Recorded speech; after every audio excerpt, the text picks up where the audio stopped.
You are now listening to the Here for the Truth podcast, hosted by Joel Rafidi and Yerasimos Stilianessis.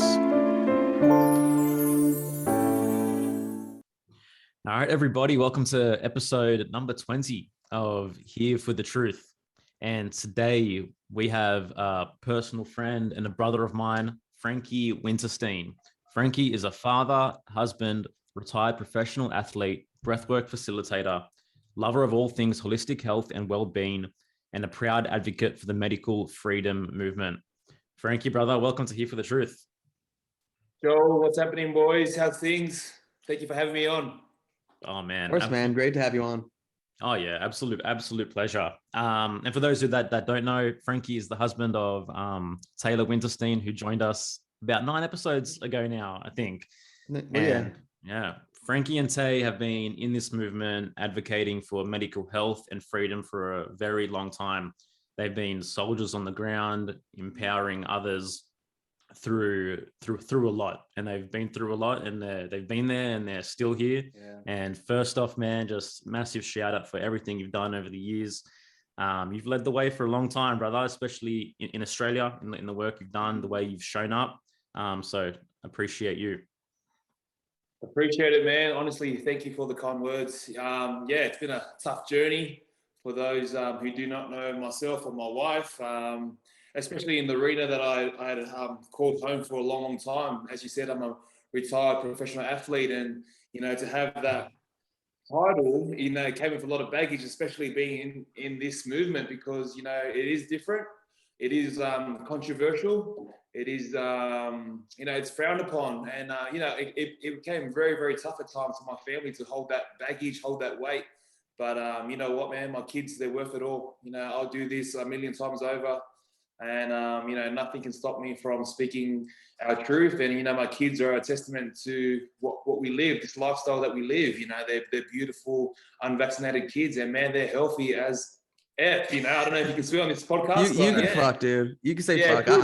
I'm from Jersey, dude, New Jersey, so we throw F-bombs out all the time. Yeah, cool. Yeah, well, they're healthy as fuck, and I'm so proud of that. And we will continue to live this life, forever and a day. And I'm so proud of the choices that we make, and whether our journey can inspire other families just to reconnect back to nature, reconnect back to holistic well-being, and reconnect back to real food. There's so much fake BS out there at the moment. Why not connect back to real food, not fake food? Yeah, man. Absolutely. And testament to your 2 beautiful boys. They are definitely healthy as fuck and absolute legends as well. Man, one thing I want to start with, I want to get into this conversation is during your time as a professional athlete in the NRL, the top football league in Australia, and when you first started really delving into medical freedom and questioning vaccinations and whatnot, what was that experience like for you in terms of the locker room? Oh, man. There were times where it was difficult, especially when I used to go to training, and, the Daily Telegraph, like the #1 newspaper. So you could, it's like New York Times or whatever, the front page would have myself and my wife on the front page. Yeah. And here I am, walking into my locker room and, knowing full well the boys are reading that same paper. It's in our cafeteria area where we have lunch, and at all the cafes, you just see on the table, like, oh, here we go. But, to be honest, I never had a negative experience with my teammates with that. I think they respected me as an athlete. They respected me as a human being, first and foremost. I love everybody. I give everyone the time of day. Doesn't matter, your background, doesn't matter how young, how old, experienced you are as an athlete. I respect you as a person, first and foremost. And I think, they didn't have to agree with my beliefs, but I think they respected that, because not once did I ever have a tough conversation or a negative experience with a teammate, knowing full well that, this is the lifestyle that I live, which is, a testament to my teammates also. But yeah, there were difficult times. The media kept hounding us, kept slagging us on all, news platforms, whether that be news, 6 o'clock news or current affair or 60 Minutes or whatever. They can have their little say about our family, but deep down, the people that know me, the people that know who we are as individuals, you know, have a respect for us, which is, you know, I appreciate that, and I'm thankful for that. Yeah, and I think, again, I don't know you well. We had your wife on this podcast, but I think anyone with a rational mind and eyes to see can look at you, can look at Tay, can look at your children. And on some level, if it's not happening subconsciously, like maybe they're doing something right. Yeah. You know, like look at them. They look healthy and vital and vibrant and, you know, loving. There's got to be something to it. Now, of course, there's going to be the haters out there. But deep down, I think, you know, there's got to be people that just go, yo, you're on the right track, you're on the right page. And very often there are people that'll be like, well, I want some of that. And they're the people that are drawn to the community. There are people drawn to the movement, and they're like, yo, what are you doing? What do you know? I want some of that. So I don't know if you've experienced that over the years, even with some of your fellow athletes, where they're like on the side, they pull you to the side and they go, hey, listen, so I'm kind of into what you're doing. I can't really tell anyone about it because, you know, I don't want to be on the cover of the Daily Telegraph. Yeah, well, man, it's funny you say that, to be honest, because like there's plenty of people like me everywhere, to be honest, and you know, I've had conversations, you know, within my teams without naming, you know, names, or you know, with people in different sporting environments. They might be playing rugby union, or they might be playing basketball, or whatever. You know, they always, you know, come into my DMs, or, you know, if I have a match against them, you know, they just pull me aside, like you said, and say, man, thank you, brother. You know, you and your wife are just, man, soldiers. Thank you for the work that you do. And like, you know, those little compliments, you know, they keep us going. Like, oh man, we're on the right track. No matter what, you know, as I said, you know, energy is everything. And the way you present yourself, you know, with people, like-minded people, or people who have, you know, they disagree with everything that you say. I think the way you represent yourself speaks a lot. So you can talk shit about me, but, you know, I'm going to treat you with, you know, respect and civil respect, and then we go on our ways. But yeah, there are so many athletes out there who are like-minded that have just not found their voice, and, you know, that's nothing on them. That's just their journey.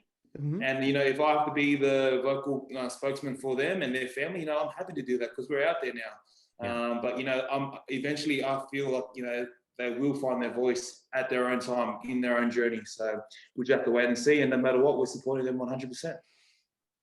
What a great attitude, man. I love it, man. And I mean, certainly, man, in bearing that torch, in leading the way, like everyone is watching, and it's just a matter of time until, you know what I mean, that person reaches that line in the sand where it's like, okay, I've got to be vocal about this now. I've got to show up the way I need to show up, because it is broaching me in a personal way. This is coming towards my family now. And so then we get to a point where we prioritize, right? And what's really most important is that the illusion of this glamour and this career and being perceived in this way by the masses, and not having my egoic reputation tarnished? Or is there a deeper truth which I can step into, and as a result actually live more authentically, and not have to carry this burden of pretending, you know? Man, I feel you on that one, brother. You know, for me, look, I come from very humble beginnings. I'm Samoan background, so, you know, I saw my parents struggle from day one. And, you know, footy was definitely an outlet at the start. You know, it was just nice just to play footy, have fun. But yeah, the more professional you get, the more serious shit gets. And, you know, once I was a father, you know, that was just the highlight of everything that I've achieved in my life, you know, being a father, being a husband. And I knew there would come a time where I would have to step aside from footy, knowing full well that the stuff that I'm, you know, portraying, the stuff that I'm being an advocate for will, you know, eventually sway some clubs not to be interested in me. And, you know, I copped a lot of backlash from the top, never from players, but always from the top, maybe a CEO or an organization where they just had, you know, those subtle conversations like, man, Frankie, come on, do you have to post this? Do you, you know, can't you just be a little bit more subtle with things? But as you said, Joel, you know, like, you got to speak your truth no matter what. And for those who do not know, I was over in France at the start of this year. I still got a couple more years left on my playing contract over there. But yeah, I just decided to, you know, pull the pin on everything, because, you know, I wanted to bring my family back home to Sydney, Australia. You know, there was talks of vaccine passports over in France, you know, Europe. This was last year, end of last year. So Europe was probably like the hub, and probably United States too was the hub of all of this coronavirus, you know, hoo-ha. And the vaccine passports were definitely on the agenda over there. So I was like, you know what, I came to a crossroads where I was like, you know what, I'm going to have to make a choice. And, you know, footy was gone. I was happy. It was definitely tough. Like Joel said, you know, that ego of, you know, I've worked so damn hard to be where I am. Can I just let it go like that? But, you know, when you have your family alongside you on the other end of the spectrum, it was an easy choice for me. So, yeah, we packed our bags and we returned to Sydney, and here we are, bro. And you know what? Ever since then, being detached from any club, you know, happily retired, mate, I'm speaking my truth. And I feel like it's a lot easier to carry because every time I posted something, I knew there could be backlash because we had trolls, we had haters contacting my clubs saying, you know, how can you employ this anti-vaxxer, blah, blah, blah, blah, blah. And mate, it was just, yeah, it was getting ridiculous, but you know, it is what it is. There's some really sad people out there in the world, and you just feel sorry for them because they're just so brainwashed. They're so living under fear that they have no control over their emotions. Yeah. Man, It's a bit like that, bro. yeah, no, I hear you, man. It's just like I just have so much respect for you, and you know, especially in this movement. For so long, it's been the warrior moms that have been holding the torch. And obviously, from my point of view, just being in the U.S. and seeing what's going on here, and you know, it's always so great to see fathers, you know, taking the torch as well and speaking out. And we just need more. I mean, I'm not a father, but we just need more men joining these warrior moms that have been on the front lines for so long. And so then we just get into a conversation of what is masculinity, you know, what is heroism, you know, what is standing for what you believe in. And, you know, from my opinion, I think part of these different agendas that have been at play, they've been at play to kind of take down the masculine, to feminize the masculine.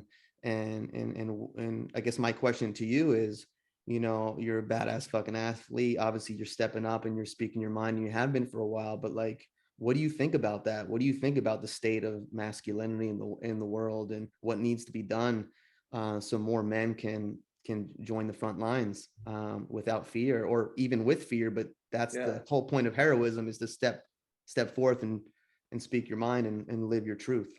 Yeah, man, it's tough. That's a tough one, to be honest. I think first and foremost, they've got to look within. I think men have to really look within and go to those dark places where we've been, like, you know, childhood trauma, inner child work, everything like that. It really plays a role in how we show up in our society. For me, you know, doing the inner work, just really tapping into my inner child and, you know, working on my traumas and just, you know, meeting them for where I was at that stage in my life has helped me, because I'm not, you know, all that outside noise, all this projection that I'm receiving, it doesn't play and has no effect on my body, on my mind, my body, my spirit, because I know who I am deep down inside. And like I said it from the start, you know, there's so much fake out there, fake food, especially, you know, we're eating processed foods, and you know what that's doing to our body and our immune system. We just need to get back to how they were living back in the day, my brother. You know, we were warriors, we were cavemen. Let's just get back out in nature, walk around with no shoes on. Let's eat real food, and let's connect with ourselves. You know, let's get that hunter-gatherer mindset. You know, that really helped develop, you know, masculinity and that manhood back in the day. So, yeah, hopefully to answer your question, I just think that, you know, men just have a good look in the mirror first and foremost and dig within. You know, we always try and outsource our energy, you know, find the next rush. You know, definitely in my industry that I come from, rugby league, sporting industry, you know, you got a lot of men, or a lot of like teenagers earning good cash at such a young age, and you know, they don't really know what to do with it, and you know, they're always outsourcing the next high, whether that be through drugs, alcohol, sex, whatever it may be. And it's all distractions, to be honest. It's all this illusional thing out there. But yeah, I just really encourage all the listeners out there just to connect back with themselves first and foremost. You know, the work that you do within yourself, and when you sit in silence and you have a really good look what's happening inside you, you know, it's such a beautiful and confronting thing, because you discover a lot of shit that's unhealed. and you're like, wow, I really needed to address these issues going on.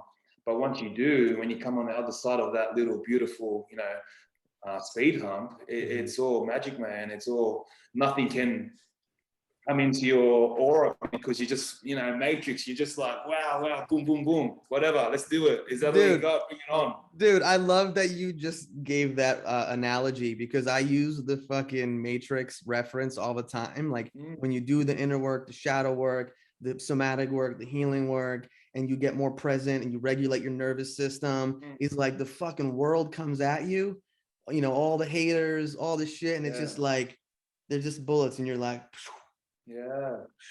yeah, sometimes you get hit, but they're rubber bullets, it doesn't hurt. You just keep going, brother. You just keep going. You just feel more grounded, less reactive, and you're just kind of like in your masculinity, like solid on 2 feet, grounded. It's pretty interesting to witness when you feel that transformation. Anyways, man.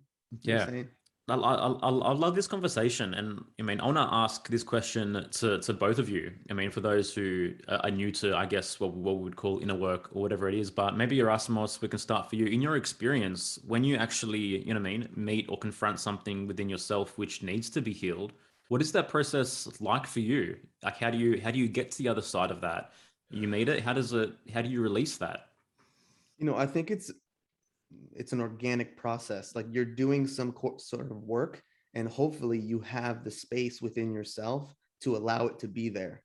You know what I mean? So like even just the idea of like me getting like the deep body work that I do, like getting walked on and doing deep breath work while I'm getting walked on and stomped on and all this shit, like, and breathing, and then all of a sudden something's bubbling up from the depths of my unconscious, viewing the body as the shadow, as the unconscious, and then I have no conscious control. It's happening. And a lot of it is I think about like, I'm ready for it. Like if I think very often, like you have to be ready to do this kind of work, and your body has this this wisdom, and it bubbles up, and you surrender. There's a surrendering process to it that happens where you have the experience, whether it's 30 minutes of weeping and heaving and tearing and crying and spitting, and it does feel like a rebirth afterwards, or even something as simple as, oh shit, I just said something to my wife and it pissed her off, and then that caused her to say something to me, and then it made me want to be more self-righteous. Then okay, we have that life experience, because I don't want to repress. We have the experience, we have the interaction.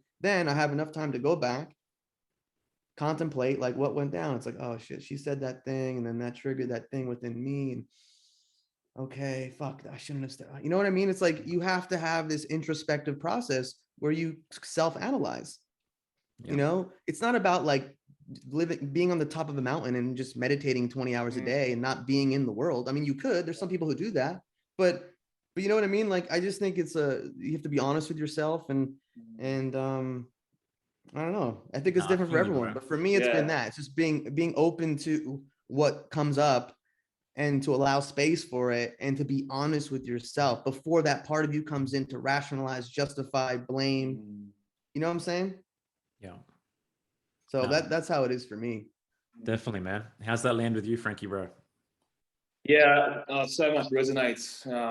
100%. And it's funny, like you say, like everyone has their own journey, but I feel like there's certain moments in your journey where it confronts you and like, wow, this is it, man. This is where I, jump back into old habits, old patterns, or I can pivot and try something new. And it's just about being brave enough, and also having the right tools and the right community to hold you, support you, and hold space for you. So as men especially, we that's where we sort of crumble, I feel, because we're not open. We don't really have the tools, we don't have the knowledge, or we just don't have the confidence to ask someone else for help.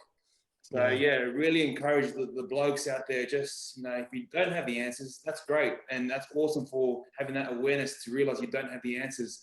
But there's someone in your circle, or if there's no one in your circle, they know someone who can help you, and it's just about helping each other. And consciously as a planet and as humanity, as a race, that's what we need. Just more open conversations where blokes can help other blokes, and also lean into that beautiful feminine energy. I'm so lucky that I have an amazing wife who's supported me from day dot. She's seen me at my lowest, and she's been by my side at my highest too. So Yeah, as I said, so grateful for my beautiful wife, and and this beautiful journey. She's pulled me forward 99% of the way. She's led from the front, and I've always been hanging around. She's taken me along, like pulling me, and it wasn't really until back in 2019 where I was like, man, fuck, I need to step up my game. This this is my kingdom. This is my wife. This is my family. I need to get my shit together. And, fuck it, let's go all in. Let's do this because, especially having two boys, it's a massive part in my, journey. I definitely want to do this healing for myself, first and foremost, for my ancestors, but also not to pass on any of that bullshit down to my boys. Yeah. Yeah, man, becoming a father and then raising your children, it's a massive rite of passage because that's for the first time in our lives. Well, in my experience anyway, we begin to notice what we're repeating from our own childhood, which was pretty much unconscious up until that point. And then in that observation of, wow, where are my wounds being reflected now onto my kids? And you know what I mean? I don't want to continue to pass this on. So it's that great mirror, bro. The moment we have kids, that's I've said this before, not to discount non-fathers, but you know what I mean? There's real deep work that takes place. Yeah. No. No, I feel you, man.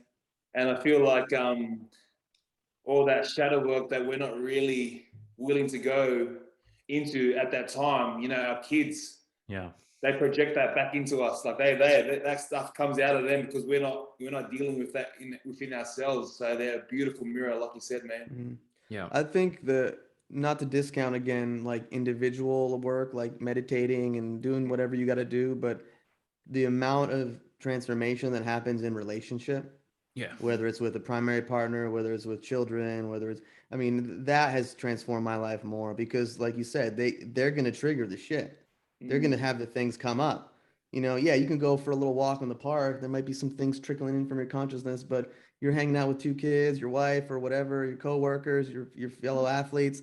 Like, fuck, and this is a thing that we've talked about this show too, about even standing up and speaking your truth. Like, you walk into a store or, you say something online, more specifically, when you stand up to authority, all your shit from your childhood, all your trauma comes up. I remember the first time I walked into a store here in Los Angeles without a mask. Like, I walked through the door and I'm like, a fucking little nervousness in my stomach. It's coming up and, oh, who's going to fucking come up to me?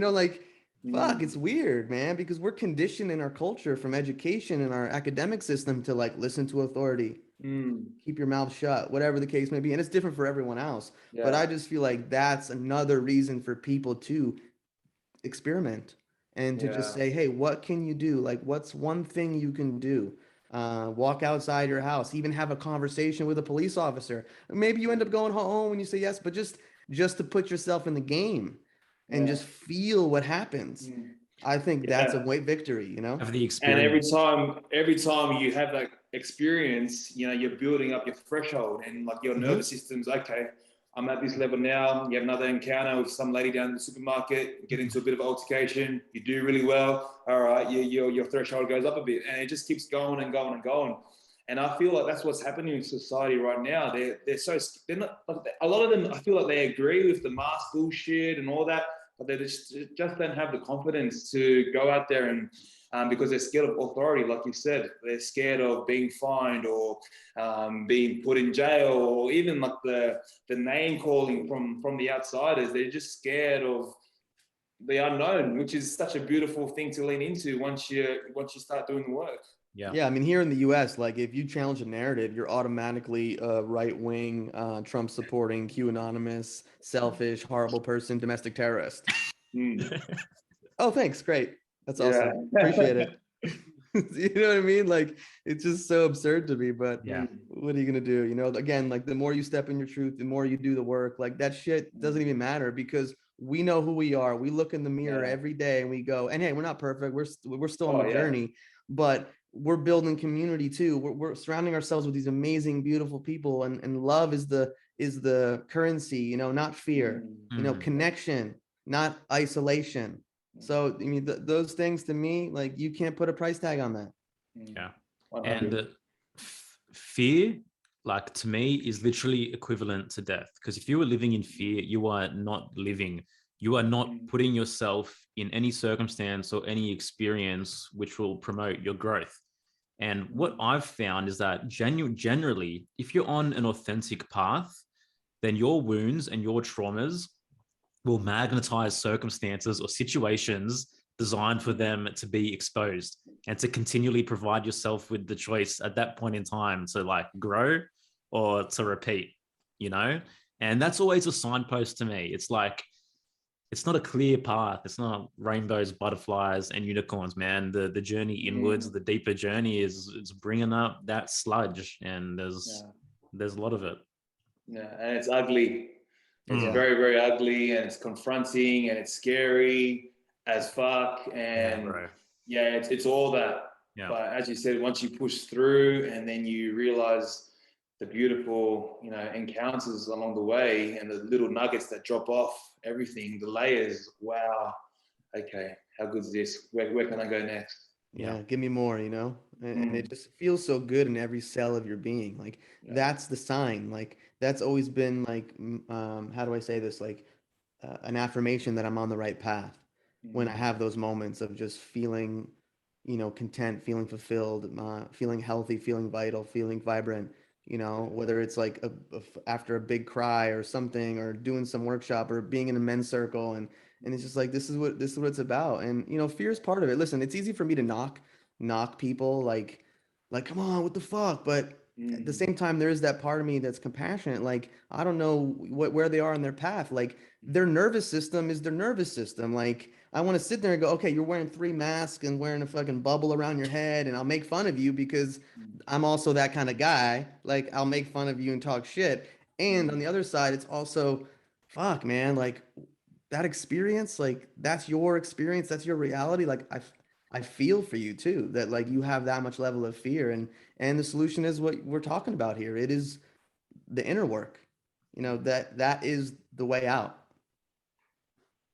Wholeheartedly agree, man. And that's, compassion is a big one. I'll put my hand up, and at the start of all this, back in 2020 and 2019, man, I was slaying everybody. I was just judging. I was like, man, effing take your mask off, you bloody this and that. I was riding them till the cows come home. But then, as it went along, I was like, wow, these people are so scared. They really think they're going to die from this. And it's sad in a sense. And like compassion is a big one that I'm definitely working through at the moment. And it's definitely helped me along this journey too, because you just got to meet people where they are, no expectation, no judgment. This is their journey. We can just shine our light, and it's up to them whether or not, they're going to let that in or not.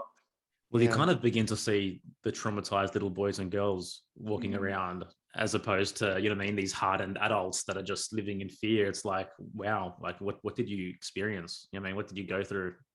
Yeah, because let's be real, for most of us, especially, we haven't had to live through some major war like World War I, World War II. Like, we've kind of had it pretty, I don't want to say easy, because we've had different, upbringings, etc. But generally speaking, we haven't had this global threat.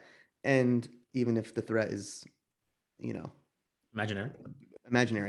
And so it's interesting to see like what these adults turn into, like Joel, you hit the nail on the head. Like, traumatized little boys and girls are coming out, and that's who's interacting on a daily basis. And I'm right there with you, Frankie. Like, it's easy for me, for my like just self-righteous New Jersey Greek whatever, just be these motherfuckers. Like, are you fucking kidding me? Like, my wife and I, we moved from Santa Monica to Topanga. So when this started, like we'd go outside and like someone would be like 30 feet down the sidewalk from me and then just jump in the middle of the street. Like, and I'm like, are you fucking kidding me? And my wife was like, listen, I can't hear you anymore. Just keep fucking talking shit about every single person. Like, take that fucking mask off. But that's my lesson. That's my journey. I got to keep working on having the compassion and just being like, take a deep breath. It's okay. They're in their journey. You live your life, focus on what you can control, build community. But it's hard, man. It's hard. I just want to shake it out of people.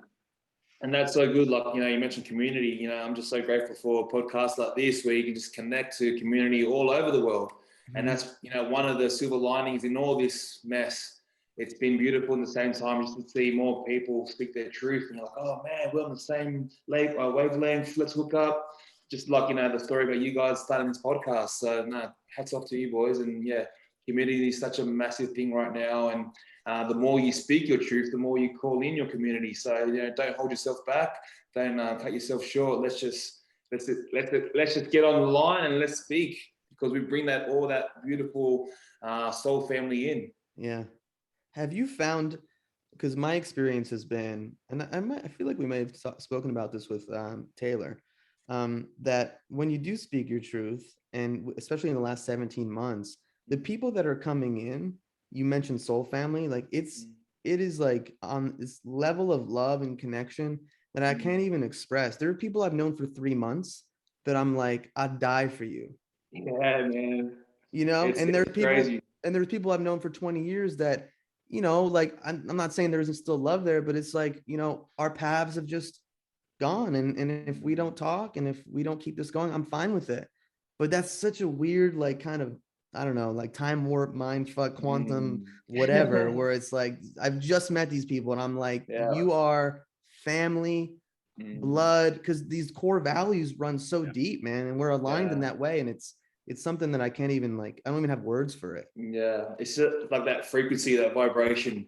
No matter how far, you could be in one side of the world, or could be on this side of the world, but everything that's on our checklist, you represent, you're my mirror. Like, wow, we have the same core values. This is it. We're family. We're fighting the same cause. We're fighting the good fight right now. And it's such an important fight because, the future of our kids, my kids' future, I want to leave behind a legacy where they can enjoy life and have freedom of choice. So that's why, my wife and I, we're going 100. We're going so hard. And then we don't care who comes at us, because we know at the end of the day, this is for our boys, for, their kids, our great-grandchildren. And, like we said before the show, we're all made for this time right now. All the brothers and sisters across the world are feeling that pull to, take a stand and, be loud and be proud, because, we're made for this time right now. This is, we're going to war, like you said, and it's a war on truth. And it's I feel like it definitely is a spiritual war. How much can they hurt us? How much can they, squeeze from us? But can we still come over the top and, take their battle to them front on? So let's do this, boys. Fuck yeah, man. I mean, I've said this to people, and it feels true to me. Like, this is the hill I die on. Like and I'm not saying that to be hard. Like, I don't know what's gonna happen. I know what's gonna, I've watched Braveheart and fucking Lord of the Rings, and that shit's fucking fires me up. And it is a battle between good and evil. And I've lived a pretty cushy, privileged life in some ways. And if it comes down to it, where some motherfucker rolls up to my front door and is trying to drag me or my loved ones away, let's see what happens. Yeah. But I ain't going out like that. Hear you, man. Yeah, it's just it's very difficult to process. And I'm having a hard time some days. You know what I mean? Like in Sydney, we're now 2 months into like a stage 4 lockdown or whatever. Like, I was hassled the other day just for sitting at the park. You know what I mean? And this cop on a power trip wanted to arrest me and my wife, literally just sitting on the grass, being stationary, not doing anything. You know what I mean? And I get it. Families are cooped up in their homes. They can't do anything. There's no sense of normalcy. And everything around us is just designed to crush your spirit, to crush your will. And overcoming that at this point in time, especially when the media is constantly driving this outlook that's so bleak, and where it's like, we're never going to get to the other side of this. It's almost like this indefinite thing. It's a really difficult period of time. And my heart goes out to the families that have kids, you know what I mean? And they can't do their normal things. We're talking about teen suicides have gone skyrocketed through the roof. Small businesses completely crushed. Everyone's hopes are just hanging in this abyss, and I don't know the answers. I don't know the way through it. I don't know when this is going to end. But one thing that I do know is that if this whole thing is designed to crush our spirit, then we have to use our spirit even more. We have to get creative. We have to find ways to exercise our will to venture where we have not ventured before. You know what I mean? And even though we can't venture far physically, there's other adventures to be had at this point in time. But yeah, it's not easy. It's not easy. What is the, I want to ask both of you, like, what is the, Yeah. like in Sydney, in Australia, like, what's the general feel? I mean, you guys have your community, there's people in the freedom and truth movements, and then you have people who are following the dominant narrative. Like, I mean, we're not experiencing the same level of lockdowns. Obviously, that's been crazy with the media over the last 17 months and all the cases and all the deaths in the US. You know what I mean? It's just, but you guys are having like the lockdowns. You know, we have all the deaths and the cases and all the shit that they're putting out there, but then you don't really have all those numbers, but then you got the whole fucking like country on lockdown. So like how are people feeling? Do people feel defeated? Are people like, what the fuck? Yeah, I've been in conversations with a few families and a few individuals, just mates in general, who are, because they're attacking the construction game over here. So like, you know, they full on lockdown all construction across Sydney, and now they've reintroduced construction, but I think you've got to have at least one of your jabs to go back to work. So they're really squeezing, you know, this industry, and like, you know, Joel said, the small businesses. And man, we're just sending all our love and support with these families to stay strong and to seek, you know, legal advice, because at the end of the day, this is all, you know, you know, our Prime Minister, he keeps coming out saying, you know, it's not mandatory, but yet, you know, they're backing us into these corners that we can't get out of without this jab.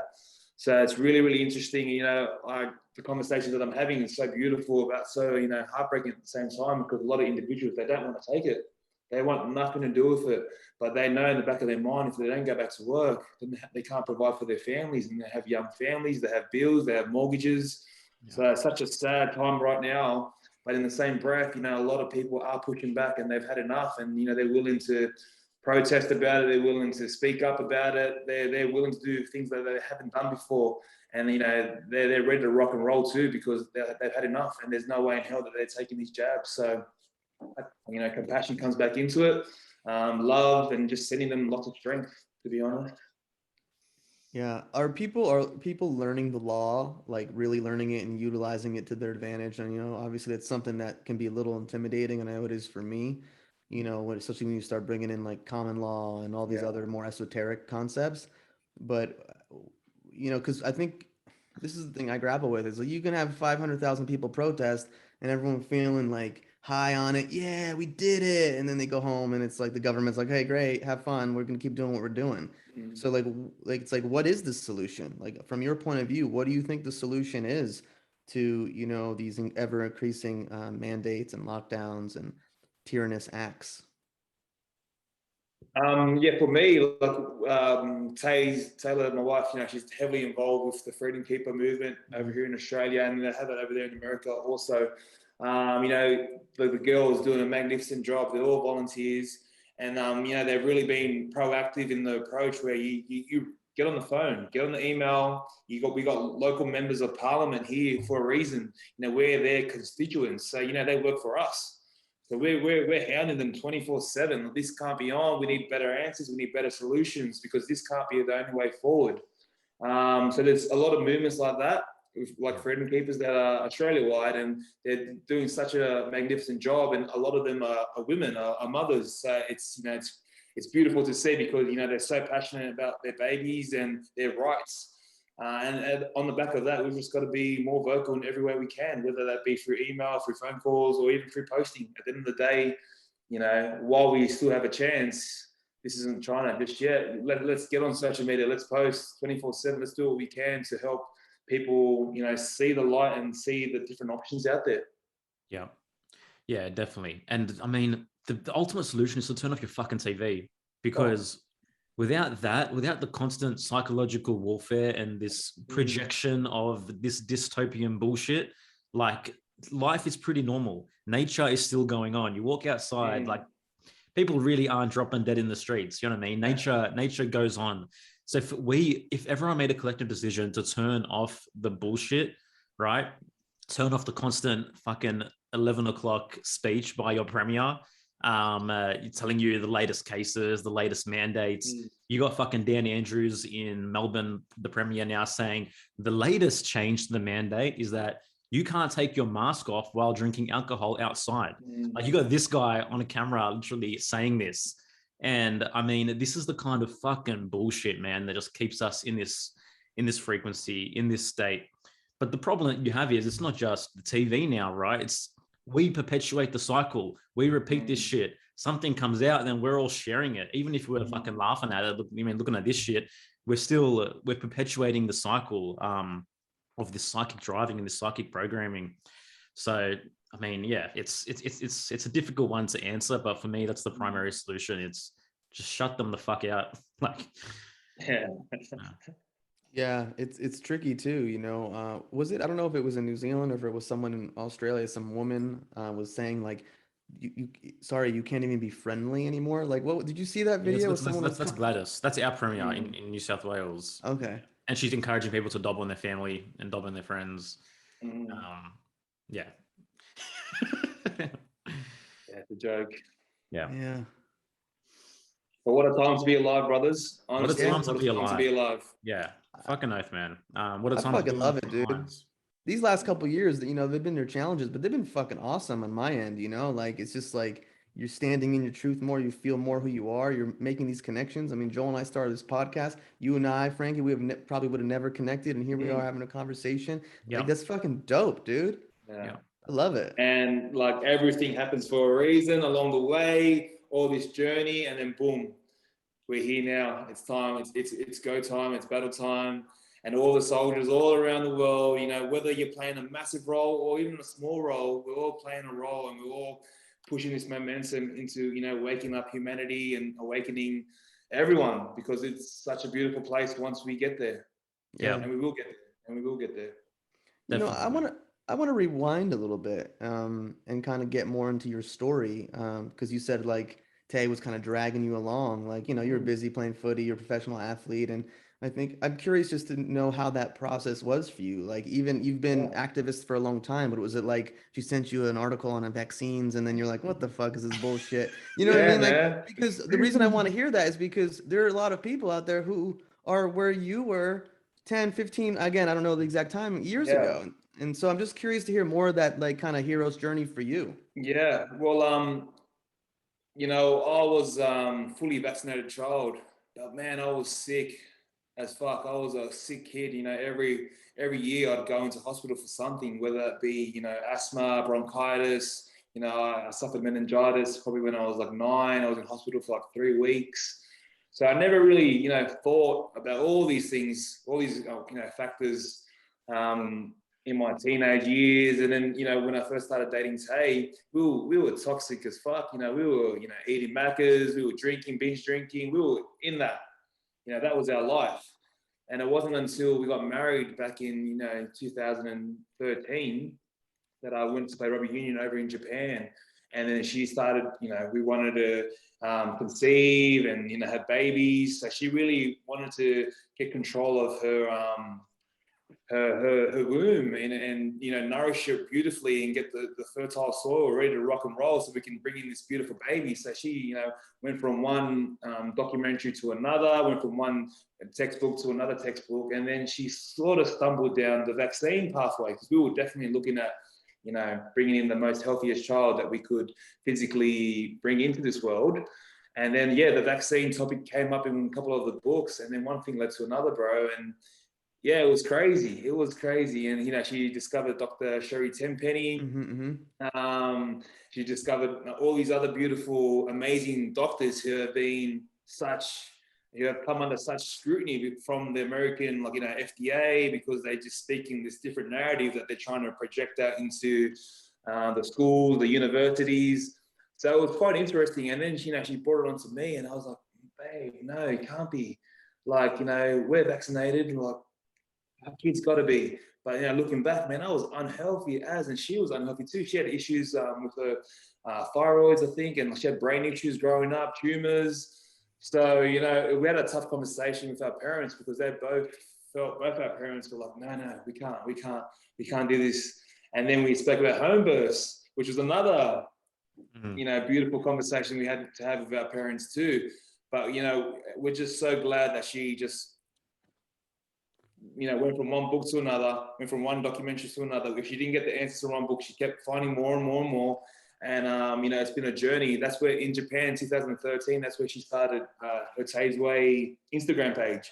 And at the start, it was all about holistic health. It was about eating well, exercise. And then it slowly started going into, vaccines and the dangers of vaccines, which is so well under published, all the side effects and all, we're very, very blessed, and we know a lot of families who have vaccine injured children, and we've met them along the way. And, my heart goes out to them, because the governments, they don't want to help them. They don't want to borrow them.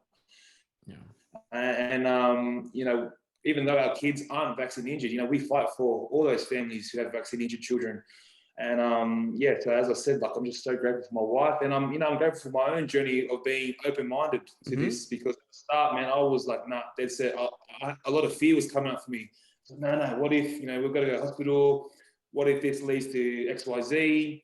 But then she kept saying, baby, we're protecting our kids the best way we can with, nutrition, with all, she's doing all these supplements, beautiful, healthy supplements, natural supplements. And I was like, all right, let's do this.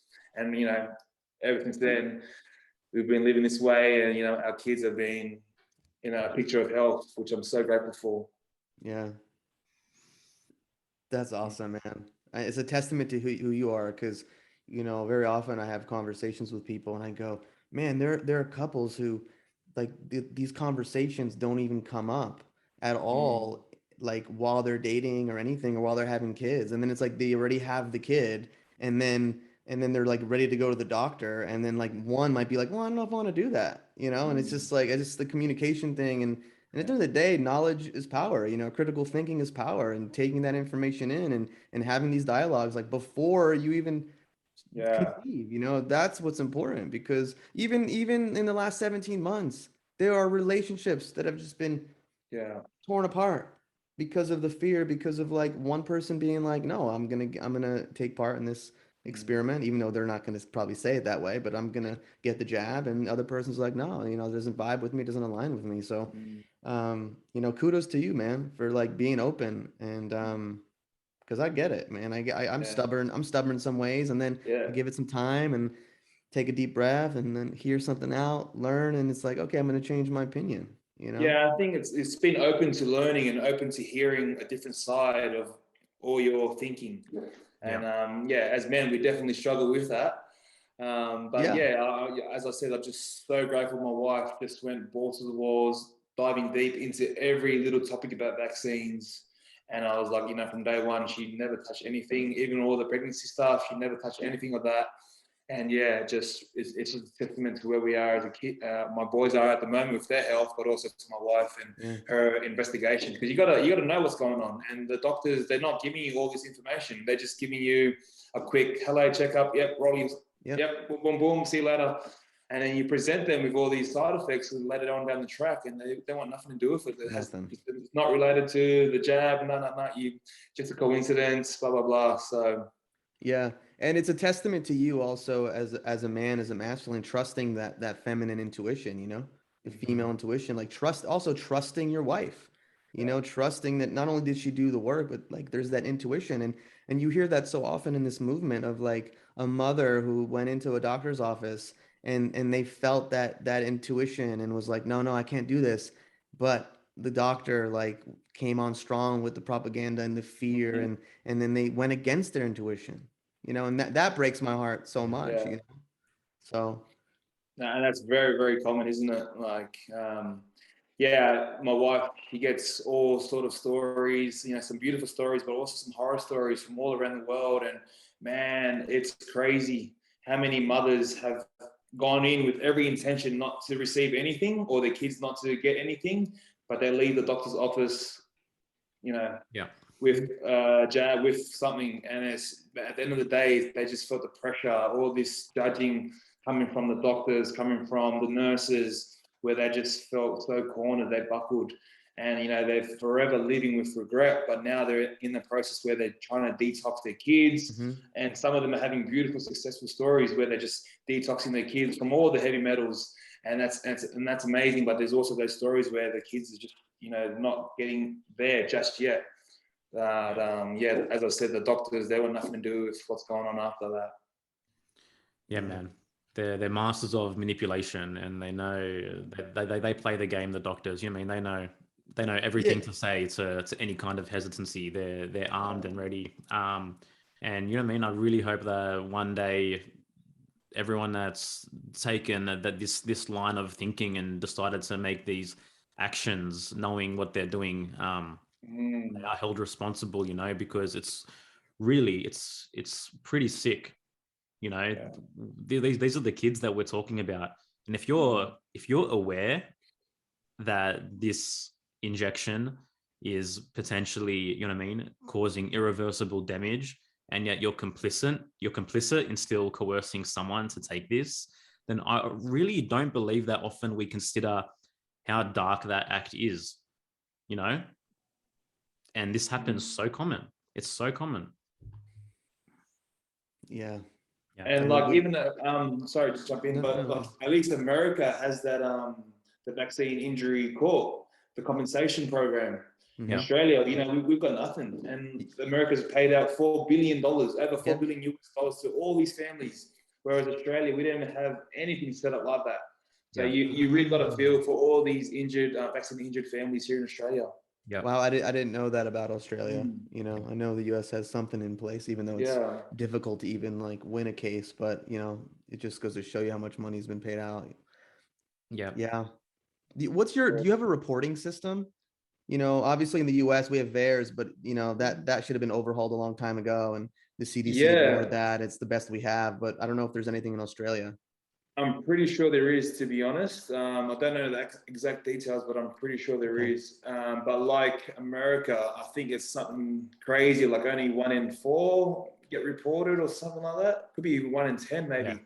So it's disturbing, and it's disgusting really when the government wants to try and mandate and, you know, make kids get these jabs, because, you know, my kids can never go to school in Australia because at the moment, well, in preschool anyway, it's no jab, no play, which is basically, you know, bans all unvaccinated kids from preschool, and eventually it'll be school. And like, you know, we're seeing now with school HSC students in year 12 sitting their last year in high school, you know, they're really encouraging all those students to roll up their sleeves and get jabbed. And then obviously with the construction game at the moment, it's no jab, no work. So, you know, where does it stop? No jab, no travel. But you know what? Bring it on, boys. Bring it on. Let's go. Hey man, one thing you mentioned, which I'd love to explore a bit with you. You mentioned home births, right? Like I know I've been witness to two myself with my 2 beautiful girls, but it's that's something that brings up a lot as well, right? Because I mean, especially for the first one, it's like, what? We're gonna birth at home when we've been just conditioned and programmed through everything we've consumed through media, and what's like, no, this needs to take place in the most precautionary circumstances possible, you know. But the trust that's involved in a home birth, talk me through that. Oh man, before I want to just, you know, props to the ladies, to the women, to the mama bears. Man, you guys are powerful. Like, that's some gangster shit, man. Honestly. You know, giving birth to children, you know, to a child is powerful. You know, as a man, you just feel privileged to witness all the emotions, that roller coaster. Like, freak me dead. Like, I don't know how they do it. And, you know, one thing that kept coming up for me was just the fear. Like, oh, I was just so scared, man. Like, oh, man, can't we just be normal for once and just stood in the hospital? But you know what I mean? Like, yeah, it's crazy. And you really have to go into that inner child work and the trust, like you said, just the trust that, you know, the human body is created for miracles, literally miracles. And you know, the womenhood and all the mamas out there, this is what they do. This is what they do. They birth beautiful beings into this world. And the human body is definitely capable of that and a lot more. And, you know, my wife, she's a beast, man. And seeing, you know, babies being born in your own bedroom. Yeah, dude. Crazy. Yeah. Wow. And then having, you know, the bubs together in a bed, literally from the birthing pool, you know, a few moments later, the placenta, and just, you know, lying down with the baby in your bed, literally a meter away from where you just gave birth. And this is how it was back in the day. and they've conditioned human beings just to go to a hospital, lay down in an unnatural position, try and get the mums on their back and birth this baby. Like, it's the most awkward position ever. Too many movies, you're just thinking all these things could go wrong, but when you really trust your body, and it's so empowering, not only for us to witness, but imagine a woman birthing. This is it. This is bang. A human body has just come out of their vagina, basically. And like, man, this is it. This is what the human cycle is all about. And props to all the women out there, all the mamas out there, and even props, some, with our first child, Ziggy, we planned a beautiful home birth. Taylor was in intense labor for 3 to 4 days, and she wasn't opening up, she wasn't dilating. So we had to, we also had plan A, and then we had plan A1. There's never plan B, plan C. It's plan A1, plan A2, plan A3, and then we went to plan A2, which was plan A1, which was down at the hospital. We booked in, and we were very fortunate to have our own little area, and we were advised by our own private midwives that we should have a C-section. So, for our first birth, it didn't go to plan. And that's where I'm grateful for the medical industry. When things like this need to be intervened, and that's where they come into play. Yep. And we had a beautiful experience. The midwives at the hospital were so beautiful, and they respected all our decisions to have a delayed cord clamping, just to allow all that beautiful nutrients to go through the umbilical cord. Speed, what's it called? It's called something where they get like a well, not earbud, but like a little thing. They go around Tay's vagina, and then they put it all over the seed, something it's called, where they just give the baby all the beautiful juices that the baby would have coming out of the vagina. So we had all these beautiful things that Tay had asked for in our A1 list, and we got everything that we wanted. And Ziggy's such a beautiful human being, because actually when they opened her up and Ziggy came out, he had actually had the cord around his neck, so he knew if he goes through that hole, something's going to happen. So that's where I'm very grateful for the medical establishment in that instance. So witnessing both births was both beautiful, and lastly, just hats off to the women, because you guys are just beasts, and there's no way that I think men could even handle the amount of pressure that they go through and pain, really. I can't even imagine it. I mean, sometimes when I'm taking a poop, dude, that shit's fucking hard, man. I'm a little constipated sometimes. I'm like, that sucks, bro. You should try colonics, man. Get into colonics. Yeah. Oh yeah, no, I've gotten some before, man, for sure.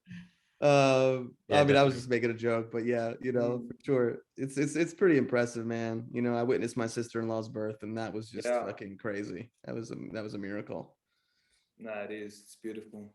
Yeah, nah. And like, as a man, like, you're like, fuck, man, I want to do something. Give me the pain. Like, you're trying to be like staunch and tough, and like, man, I wish I could do something. Man, I was in tears both births, non-stop tears. I was crying like a mess, and like Taylor was like, "Can you get it together? Here, I'm just trying to birth out babies." And you're like, "Oh, okay, man." Oh my god. Oh, that's beautiful, man. So beautiful. Gotta throw a quick shout out to my amazing wife, Alyssa, home birthed 2 of our babies. Our first one, also, we had a 36-hour labor at home, but had to transfer to hospital like you guys, and luckily got away with minimal intervention. So yeah, man, definitely thankful for the medical industry as well. We can't throw the baby out with the bathwater in that regard. It serves its purposes, no doubt about that. But yeah, man, there's witnessing your wife and the mother in those such primal, raw moments where it's literally is like experiencing a death, right? It's like it's insane, man. It's hard to describe, and it's hard to fathom, but I'm right there with you, man. Shout out to the women. And that's and the fathers. Shout out to you fathers too, man. You don't want to give a shout out to you. You're right, bro. Shout out to fucking me, man. You know what I'm saying? And like holding space for ladies to go through that process, man, is man. Dope. Giving it the drinks, the essential oils, heading up the towels. It'll be right, baby. You'll be right. You know what I love? I just love that there's 3 dudes right now. We're just having these kinds of conversations, this conversation about birth, about vulnerability, about, I don't know, man. I just feel grateful. And it's something that it doesn't happen all the time. You know, because that is the divine masculine, man. It's like, yeah. I'm a motherfucker, dude. Don't fuck with me. And I'll sit there, cry, hold space, be intimate. You know what I mean? And I think it's being able to have that balance and having the consciousness to choose when that energy comes through or when this energy comes through, you know? Yeah, bang on. Yeah. Definitely, man. And there is we are experiencing, in my opinion, some kind of renaissance of man at this point in time, you know, because the men are really becoming activated now as they realize that, you know what I mean, there is a line coming up where, you know what I mean, now they are meant to step up, they are meant to join the ladies, and they are even, in my opinion, meant to take over from this point in time, because there's some roads now which, I mean, the women aren't designed or meant to cross, you know, like, and so yeah, I love it. I mean, just in all my conversations, I'm really witnessing men willing to dive deep and willing to go deeper and to do the work, because they realize that there's no more time. You know what I mean? There really isn't. So yeah, it's a beautiful thing. Love that. Tell me, Frankie, breathwork. Talk us through this process, and I want to know about the transition for you, how you got into it, what inspired you, but also how the I guess the mechanisms behind breathwork, and how it's so beneficial, the practice. Yeah, for me, like, I'm retired now. I turned 35 in December, but damn, I wish I found breathwork when I was an 18-year-old, pimply kid, because the beautiful transition I've had from, not doing it and actually, discovering the beauties of breathwork later on in my career, chalk and cheese. Obviously being in this industry of footy and sports, it's just so high pressure, always on the go, the demand to perform and be at your best, it comes with a lot of baggage and comes with a lot of, pressure and, anxiety or pressure to perform.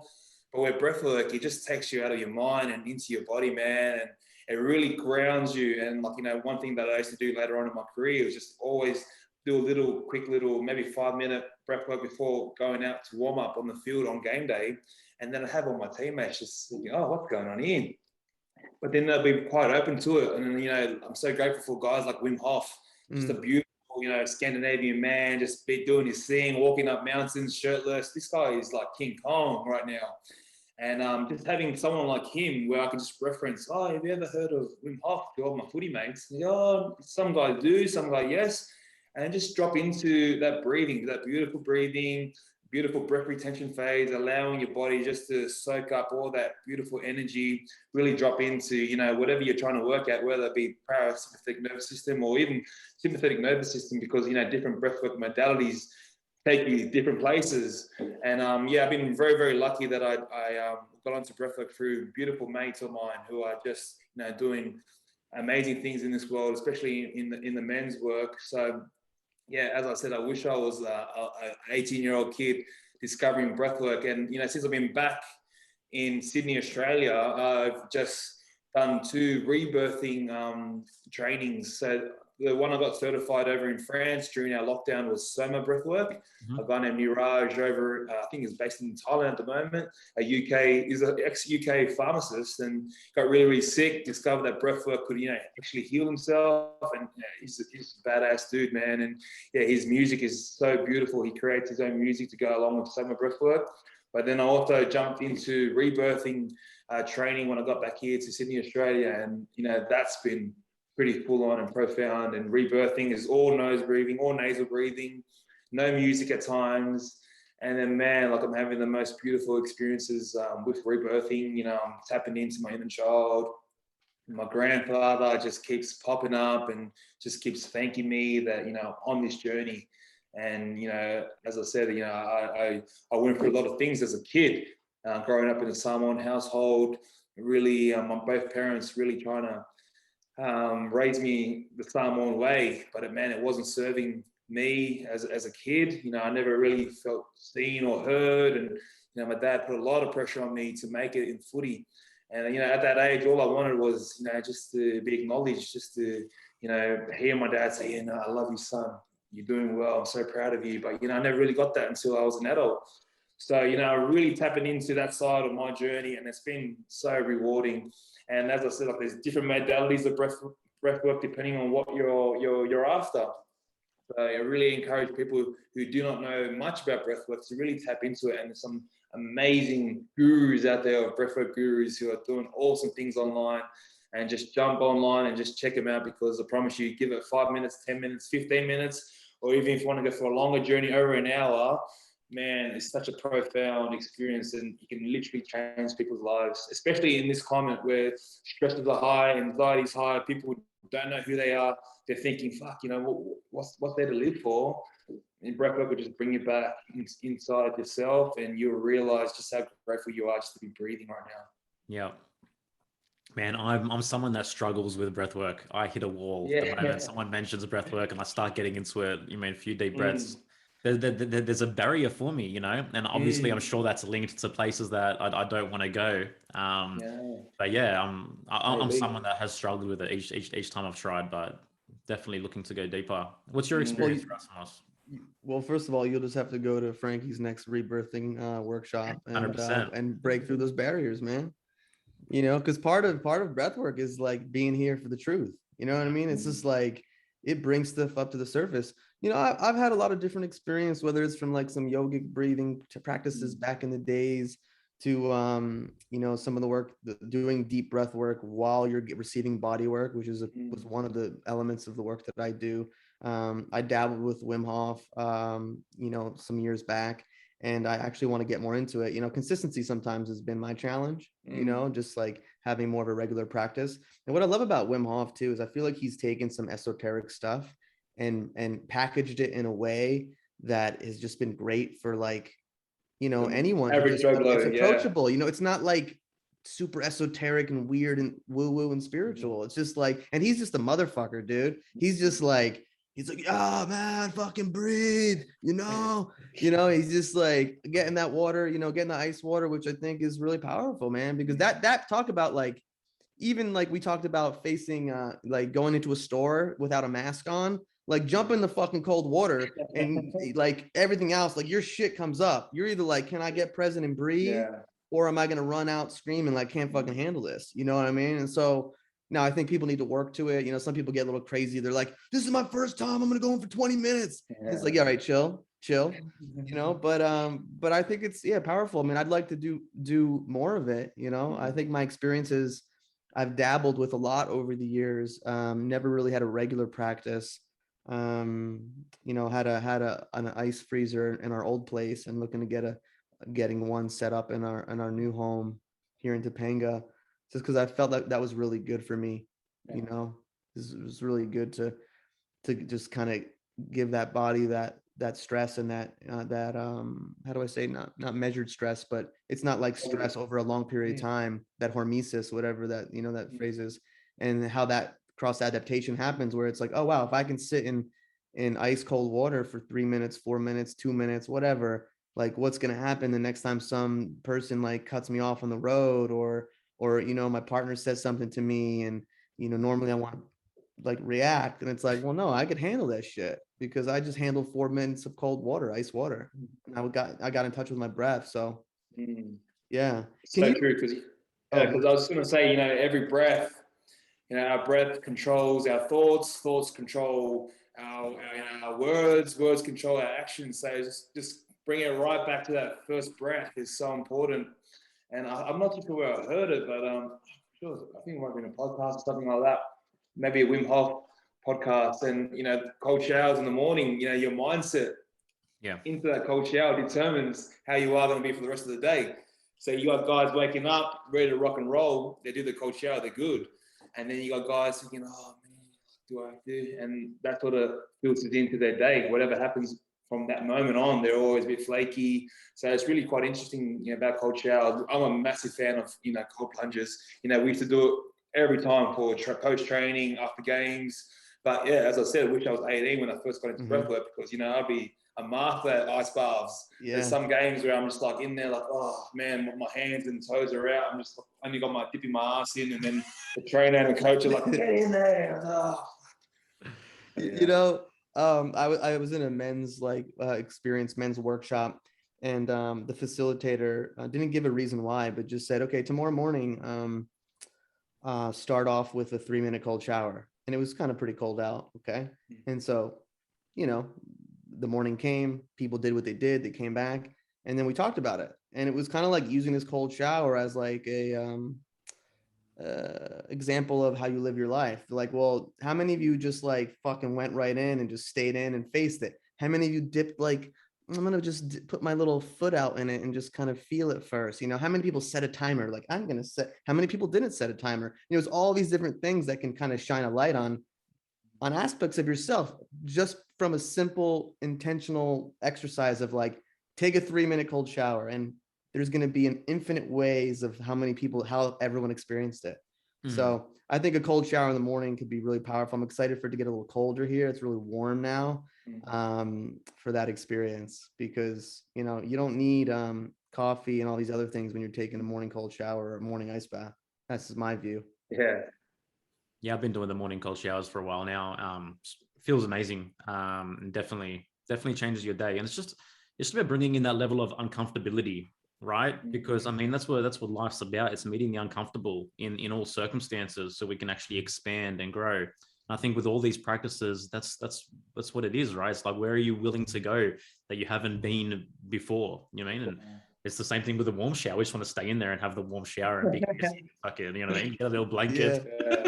And Frankie, you mentioned it before about when we were talking about facing authority. It's like, how can we keep building that window of tolerance, you know, within our nervous system? We expand more and more and more and more. And it's like we build resilience. And so it's like weight training. The more you do it, the bigger and bigger and bigger your muscles go. You know, hopefully no injections to help you along the way, but we'll see. Yeah, man, it's interesting you said that. It's like numerologically, you're a 10, right? So is Yerasimos. Yerasimos is a 10 as well, but the 10s are the pioneers. They're the initiators. Nice. Okay, Fuck yeah, bro. You literally are here to lead the field and show the way. But more specifically, your personal card is the 10 of wands, right? And as you can see, man, this guy's carrying a big load. He's carrying a lot, and this doesn't just manifest physically in terms of your stature, who you are, your career, what you did, you know, but also your life's journey, man. The 10 of Wands is all about completion. It's about investing everything, great accomplishment. He's overcoming the odds, seeing it through, deep insight, survival, man. This is someone that's had a very difficult and arduous life and upbringing and has continued to be given the biggest challenges possible because you are up to the task and you came here to meet the task, my man. And there is divine confirmation of that. This card rules the 10-day period that you were born to. So there's no coincidences. All our lives are unique. Man. Damn, I love it. It's the truth, bro. And we all came here for this reason, right? And when we see these confirmations through using these arts, we realize that we do have journeys that are personal for us and we're designed for us and we were designed to meet them, you know? And this is what I have to give everyone, is that you were given a unique task, unique challenges and a unique life, and you're built to meet that and to carry that. So yeah. Thank you, my man. That was beautiful. No, wow. Yeah, well, you know, I always say, you know, there was so much love growing up as a kid. There was also, you know, tough love. You know, probably was the thing that stood out for me growing up in my household. It was definitely tough love, and, you know, some beautiful experiences, but also some experiences where, you know, no kid should see. And along the way through footy, I feel like footy was just a part of my journey. You know, I achieved a lot of things through footy, but that wasn't my calling in life. You know, my calling in life was to do the actual work that I'm doing now. And I feel that footy was just connecting all those dots, connecting all those connections all around the world to bring me to this moment in time right now. So yeah, grateful for my journey and grateful to have a heavy stack to hold, because you know what, man, I'm ready and I'm here for it. I'm not going anywhere. I'm not dropping those sticks, man. I'm going to keep on marching through. That's it, bro, man. You're on such an authentic path, my brother, and the way you show up, it's so inspiring. It really is. It is inspiring because, you know, I've been someone who's been into sports my life and observing sports, and, you know, there's a rare athlete that is going to take up this torch and speak out, because there is so much to lose. You know, there is a lot to lose. And so you get instant credibility from me, man. Not that you need it. You know, how many athletes are actually speaking worldwide? Worldwide. How many? Yeah. it's not a large number because there's a lot to lose. And I'm curious now that you're retired, are you working with athletes, like even with the breath work and all the stuff that you're doing? Are you working with former athletes? Are you kind of a bridge? Are you acting as a bridge to deeper levels of work than just like, yeah, I'm just gonna fucking work out, be a badass athlete, and you know? Yeah, it's funny that you say that. Well, when I first got into breathwork and getting certified, that was my goal. I really wanted to be the bridge between, the footy circles into this beautiful space. And, a couple of the clubs that I'd been at previously, we do a lot of mindfulness. Some trainers were pretty proactive and they thought outside the box, mindfulness, yoga, Pilates. But yeah, definitely the mindfulness one I wanted to play with a bit more and then introduce breath work into that, especially being an ex-player. It comes different. If you're an ex-player, you've been in the trenches, you know a lot of the boys, you know what they're going through. I feel like, when someone from the outside comes into their space, straight away they're an outsider. But if, you've been there, they accept you a bit more and they might want to hear what you have to say because being a professional athlete, especially in the NRL, there's a lot of things where the boys just, really brush off, that's not for me. Yeah, fuck that shit. I'm not into that, whatever. See you later, dickhead. But being an ex-footy player, I feel like I've got that respect already and they'll be willing to try that. And it's funny enough you say that because I was actually working with a club, an NRL team, South Sydney Rabbitohs, and working with their first grade. And we had, plans for the rest of this year to work more with them and working more with them leading on to 2022 next year. But we'll see what eventuates because the whole competition has gone up to Queensland now. They've relocated because of the COVID crisis here in New South Wales. So we'll see. I'm not too sure what's going to happen moving forward because, my mug and Talis mug has been on, the page and in the news very, very frequently over the last couple of weeks. So I'm not too sure if they're, willing to, go out on a limb and basically support me through, next year too. But, at the end of the day, it is what it is. Yeah. I'm happy if they take up my services. I'm happy if they don't. I've already had interactions with their players, and a lot of them DM me, come through. Oh, Frankie, got any breathing exercises I can do? Just flicking this and that, and I go, bro, enjoy, man. And it is what it is. And being retired, fully retired, I've got no one to answer to but myself. I'm self-employed. I do me now 100% of the time. So it's in that sense, it's been really, really good. And I think if I just keep speaking my truth, whether it be, the medical freedom movement, but also just doing the work and breath work, especially, the boys will just come to me when they're ready. I'm not going to force anything onto them. It's their journey, like we've said along the way. When they feel like they need a bit of a top up, I'm sure they'll reach out. Yep. I don't know if you've noticed, man, but one person who I'm noticing speaking out is Andrew Bogut. He's pretty high profile, but he's all over it, man. He's calling them out big time. And I mean, we're talking about the number one draft pick in the NBA, right? And it's incredible to see. He's got his own podcast as well. He's talking some smack, but he's out there calling out the Australian government 24/7. Yeah, it's so good, man. And I know a lot of Chalk's been speaking out a lot, which is Anthony Mundine, but he's always been speaking out a lot about everything, his whole career. And my hat goes off to him because he hasn't swayed once. And he copped it a lot throughout his whole career about speaking out on certain subjects, but especially the vaccine issue. He's going 100, and good on him. I love him. Who's this? 100%, man. Anthony Mundine, dude, is Australian champion boxer and ex-NRL player. I don't know if you've heard of Anthony Mundine. Yeah. No, I don't think I have. But Anthony, Andrew, if you're listening, expect me in your DMs. Yeah, and because he's an Indigenous man, like, you know what, I've got so much love for him because a lot of his people especially are being targeted for these experimental jabs. And when he speaks out, hopefully his mob, hopefully the Aboriginal community really resonate with what he's got to say because it's so important.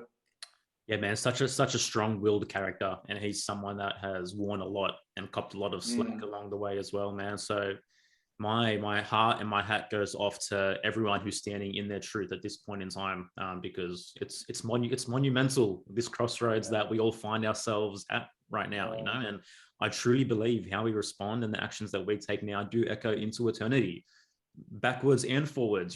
Both ways across the timeline. As you keep bringing in, that ancestral element to it. It is here now. I do feel like that. they're watching. You mean there is observation of reality right now from different realms. It feels that way to me. So yeah, man, it's big.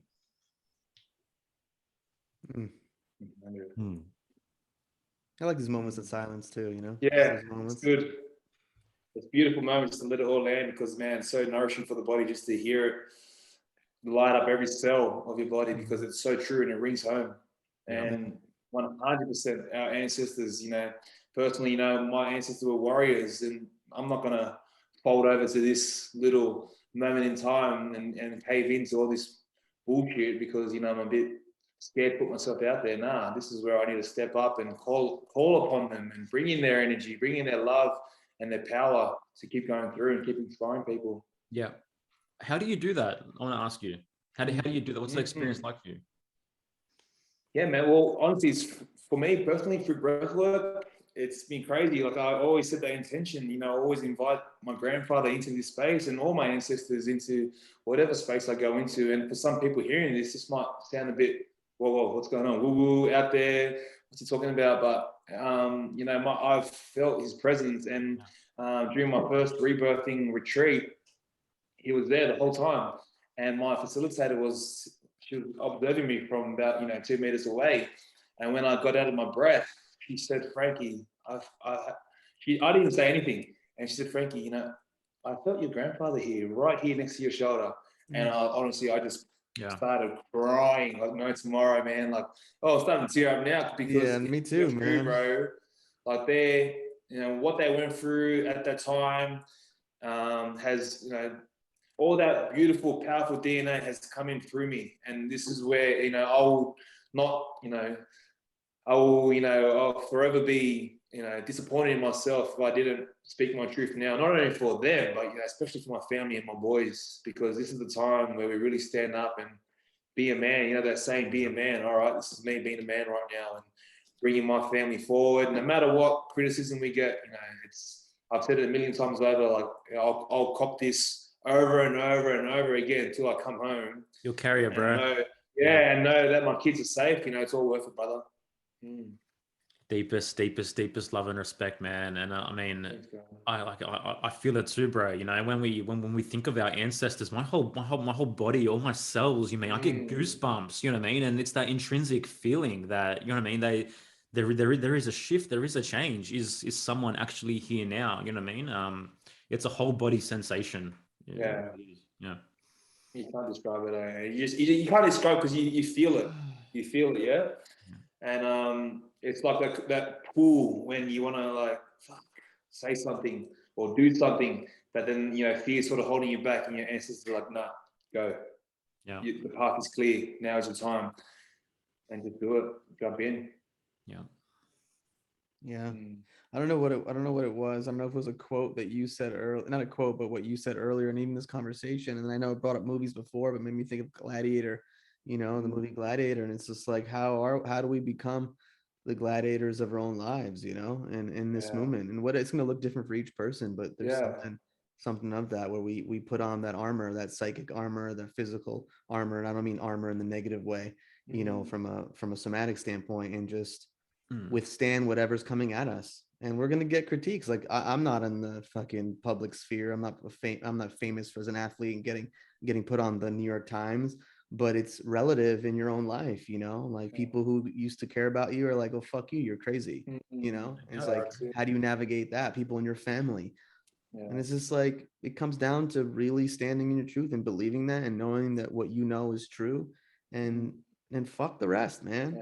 Especially when you can see it in your beautiful kids, you know, like, you know, if my kids were sick as fuck and, you know, every 2 weeks they'd be coming down something, then I'd be a psycho if I didn't adjust something. Yeah. But when I see them being so healthy, so vibrant, so full of love and joy, man, this is it. This is what I'm fighting for, because I don't want anything to ever happen to my beautiful boys right now. So. And the proof is in the pudding, you know. You look at your kids and you're like, all right, I think they are doing something right. And I think that's where we come back to this whole inner work thing, is like, you have to be honest with yourself. Like, what's going on in your life? Like, am I healthy? Do I feel like shit? Am I fulfilled? Do I have anxiety all day? Like what the fuck? Like, if you are, then you got to change something. Yeah. You know, like you said, jump online, do a fucking breath work. Okay, Google breath work or search online for breath work and just fucking breathe for 5 minutes. And okay, wow, that was interesting. Anything. It's just like you have to change. You keep doing the same shit over and over again, like that quote says. It's like you're fucking insane. Yeah. You expect something different to happen. So yeah. Be your own guide. Be your own hero. And you're right. We all are on our own hero's journey, and it's unique to us. And everything that we've experienced, everything happening in your life right now is calling you to something deeper. It's calling you to step into, your deepest and truest potential. And that's my daily prayer. It's like, how can I serve my deepest potential today? It's like, how can I bring the divine in to meet my highest calling, which I incarnated to experience? And that's what I try to do every single day of my life, Yeah. That's beautiful. It's so true. And, for all the listeners out there, like, why not now? I always hear this saying, if not now, when? If not you, then who? Like, you cannot get something to hit you more home than that sort of saying, because the longer we do leave it, the more difficult it is going to be for our future generations. Yeah. I've wanted for 3 years, maybe even 4 years, to do a podcast. Yeah. Well. Oh yeah, I'm gonna do a podcast. Yeah, man, I'm gonna do a podcast. I'm gonna do a fucking podcast. But like, that wasn't, for whatever reason, it wasn't the right moment. But again, it's like meeting Joel, connecting with Joel, with the state of the world, being aligned in that way, and being like, okay, well, we got to do our part, which is like bring people like yourself on, and just to expose them to, our growing audience. You got to start somewhere. We started with one follower on Instagram, Exactly. and Got it's 1,000 like, now, bro. Got 1,000. you got 1,000. Hey. We started 3 months ago. We had 1,000 followers, and not that, like, it's just whatever that is for each person. It's like, I love what you said. Like, why not now? Like, fuck it. Like, this is the time. And I don't know. I just feel blessed to be alive, man. As crazy and wild as it is, like, it's just, there's something here that I feel really fortunate and blessed. And because they say tomorrow is not guaranteed for nobody, and that's true in every sense. So we can just sit here in lockdown and twiddle our thumbs and wait for the premier to open up the borders, this and that, go back to work. Let's just fucking live your life, man. Do what you want to do. No one's gonna, people along the way are gonna project you and help you along your journey, but it's you that has to take the first step. Yeah. So let's do it. And this, this whole thing that happened, whatever you want to call it, 16, 17 months ago, there's some people that took it as an opportunity to step further into their truth and to heal and to be like, fuck my job. I don't want to do this anymore. Or, this relationship isn't working for me. Or, I want to lose 20 pounds. So even I'm locked in my home, instead of like reaching for the chips and the booze and the shitty food, I'm going to like do some exercise or, go online or whatever the case may be. So, there's a moment in every day to whether or not you want to answer the call or not. And the phone's ringing fucking loud at the moment. Yeah, definitely time to pick up and open up that dialogue and do something different. I think that's the key, something different that we haven't tried before, because we're always stuck in the unknown. It's the unknown. We're scared of the unknown.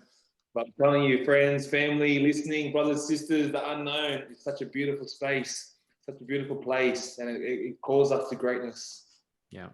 My favorite quote by Nietzsche is, do what only you can do, become the master and the sculptor of yourself, and that's the message that I try to bring through, is that there's something that only you can do. There's something that only you are capable of, and no one else is capable of. There's something that through every experience that you've experienced has brought you to a crossroads and a junction for you to perform something and show up and create in some way that no other person on this planet can offer, and I feel like each person truly does know what that is. And sometimes it's too obvious, or sometimes they're a bit wary or scared of showing up in that way. But tap into your truest self, because you're such a unique individual. There's no one like you, and own that and tap into that and get real. Frankie, bro, this conversation has been an absolute honor, and just the deepest respect and love for both of you, and just to share this conversation as brothers, man. I really, really, really appreciate it. Yeah, man, same here. what a blessing. And I said this to Tay when she was on, if you all ever find yourselves in Los Angeles, or just holler, man, you got a place to stay. I'm sure you have your people, but just really awesome, man, to connect. Thank you, brothers. Yeah, it's been a blessing, man. Been an honor anytime. You know, I'm always open for chats. Just, yeah, get jolly. Yeah, my DMs are just like flooded. It's a mess. It's disgusting.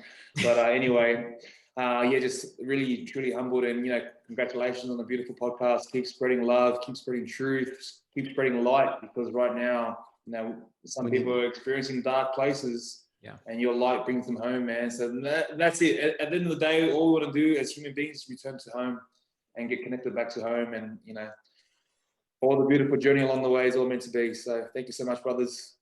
Thanks, man. Frankie, before we go, is there anything you'd like to shout out? Any your programs, your services, your breath work? Where can people find you? I got my IG tag, Frankie_Winterstein. Wifey and I are having a bit of a break at the moment from our in-person workshops, our couple workshops, and my own personal workshops. But I'll be rolling out some stuff online soon. I think right now, just for me and for our family, we just want to connect to our boys and, you know, have no distractions and just be really present. You know, I'm so mindful of, you know, how much screen time I consume myself. But yeah, at the end of the day, you know, what's all this work, beautiful work that I'm doing for if I'm not nurturing my own two boys right in front of me? So yeah, at the moment we're having a bit of a break, but we'll be back on soon. Awesome, man. And what was your website for the breathwork? Yeah, it's frequencywithfrankie.com.au. Beautiful, man. We'll pop everything in the show notes down here so people can connect. Let's do this again sometime, bro. Yeah, for sure. It's been a pleasure, man. Sending you guys so much love, boys. Thanks, my man. I really appreciate it. Peace, guys. Brothers. Thanks for listening to episode 20 of Here for the Truth. We'll see you shortly. Take care. Smoking mirrors, I'm seeing through the illusion. Waking up in a time they think you're in a delusion. Somebody set the alarms, cause they be too busy snoozing. I'm in a DeLorean.